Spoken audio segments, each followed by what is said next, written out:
मध्ये जे काही लोकसभेच्या निवडणुकीचं वातावरण होतं ते वातावरण माझ्या अर्थसंकल्पाच्या नंतर बरंचसं बदलून गेलं. महिलांचं त्याच्यामधलं एकंदरीत महिला वर्गामधलं देखील चित्र त्या ठिकाणी बदललेलं आपल्याला सगळ्यांना पाहायला मिळतंय. आणि माझ्या शेतकरी बांधवांच्या करता देखील वीज माफीचा जो निर्णय घेतला आणि दुधाची 7 रुपये दरवाढ 1 ऑक्टोबर पासून हे जे निर्णय घेतले, कांदा निर्यात बंदी उठवण्याचा हे निर्णय आपण घेतले. तुम्ही लोकसभेत जे करायचं ते केलं. मी ती नाराजी मनात ठेवली नाही. मी तुमचं काम केलं कारण ते करणं माझं कर्तव्य होतं. कारण तुम्ही 5 वर्षाच्या करता मला निवडून दिलेलं होतं. ही बाब आपण विसरता कामा नये.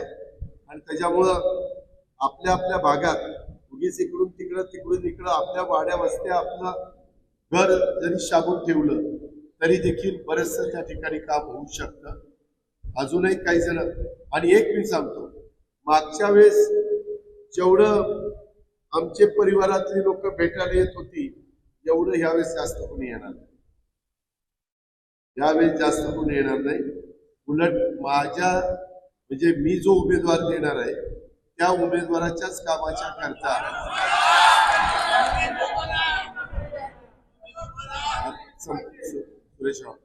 त्याच पद्धतीनं त्यांचंच काम आमच्यातले बरेच जण त्या बाबतीमध्ये करणार आहेत. ते तुम्हालाच सगळ्यांना पाहायला मिळेल.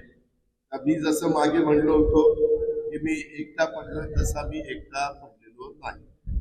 मला माझ्या सगळ्यांनी सांगितलेलं आहे की आज ते खुलं करत नाही. ज्यावेळेस आपली उमेदवारी अर्ज भरण्याच्या बद्दलचा निर्णय होईल त्यावेळेस मी तुम्हाला ते स्पष्टपणे सांगेन आणि मग तुम्हालाही ते समजून येईल.